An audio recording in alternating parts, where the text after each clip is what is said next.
Good morning, everyone. I will be reading the memorial for Carl Everett Jones. He was born on December 29, 1930, in Beaumont, Mississippi, to Percy and Helen Jones. The family moved to Valdosta, Georgia, where Carl's father was the plant manager of a plywood mill.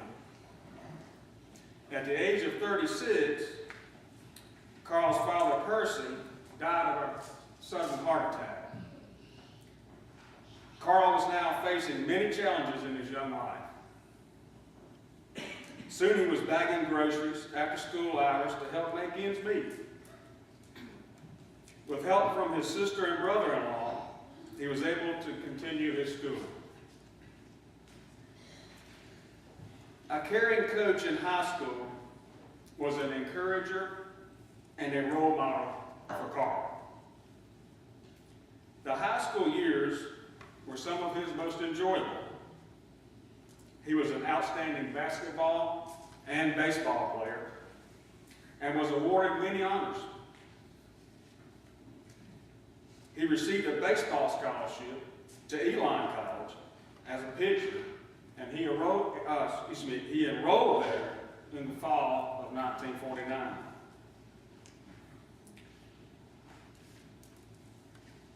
Carl and Vera Mae Lindley met as co-eds at Lindley College over an invitation to play a game of ping pong at the student union. This meeting led to a steady courtship until they said their marriage vows at Graham Friends Church on July 20th, 1952. A decade or so later, two sons were born to this union, myself and my brother Tim. Carl's plans for continuing his senior year at Elon were interrupted by being drafted into the United States Army during the Korean conflict. He served for 2 years at Fort Jackson in Columbia, South Carolina. During these 2 years, Carl and Vera rented a small apartment in Columbia and lived there together. When they returned here to Graham, Carl completed his senior year at Elon. He received a Bachelor of Arts degree in Business Administration. After his graduation, he went to work for Western Electric, and he was employed there for 38 years.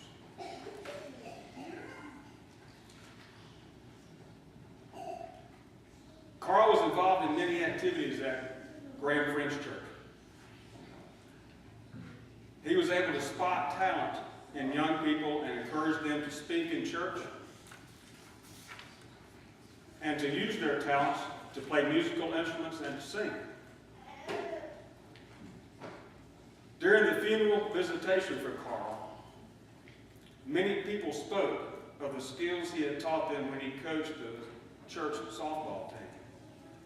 One person stated, "I am now coaching a softball team, teaching those skills that I learned from Carl." After he retired, Carl continued to support the church teams, as well as myself and Tim and his grandsons. Carl was a role model to his sons.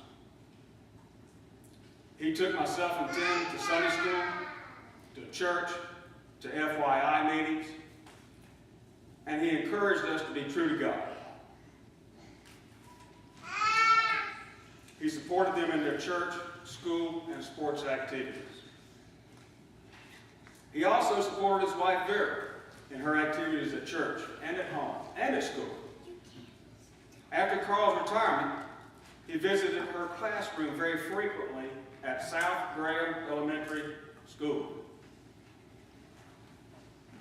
The first question asked each day by the students may have been, "Will Mr. Jones be attending our class today?" He became a real role model to to many of the children as he listened to them read, played games with them during their PE, and went on trips to help chaperone. Over the 55 years that Carl was a member of Graham Friends Church, he was a faithful worker and helped in any way that was needed. He organized a youth Sunday school class and asked members of the class to serve as teachers.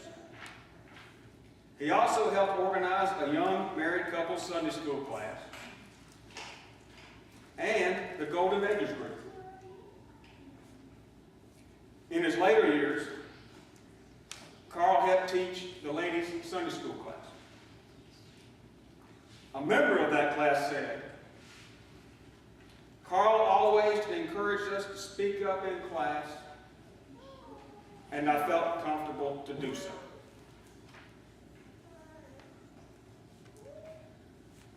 Carl was instrumental in the demolition and building of a new parsonage on Sideview Street in Graham.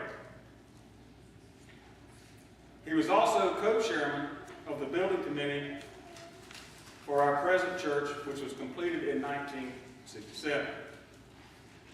Some of the other roles that Carl filled here at the church were clerk of the meeting, chairman of ministry and council, assistant treasurer, Sunday school superintendent, and chairman of the ushers, where he exemplified his friendliness, smile, twinkle in his eye, firm handshake, and many times a hug during greeting of friends.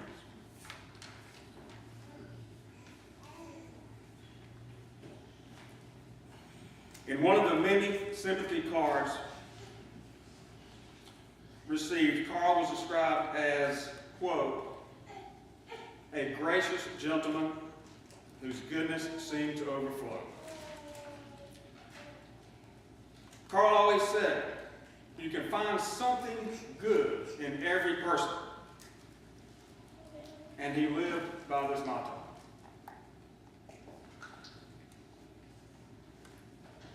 Carl and my mother Vera shared their love, respect, and concern for each other for nearly 58 years.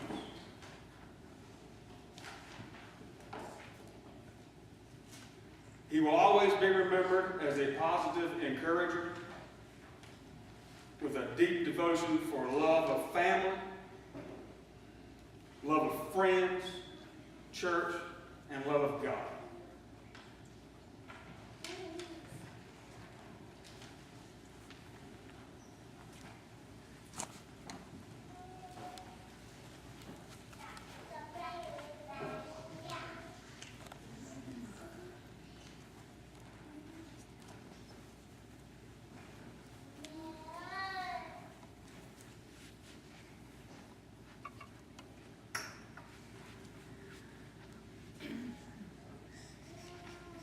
Carl Edward Jones lives in the hearts of those he touched during his 79 years, and especially in the hearts and memory of his family.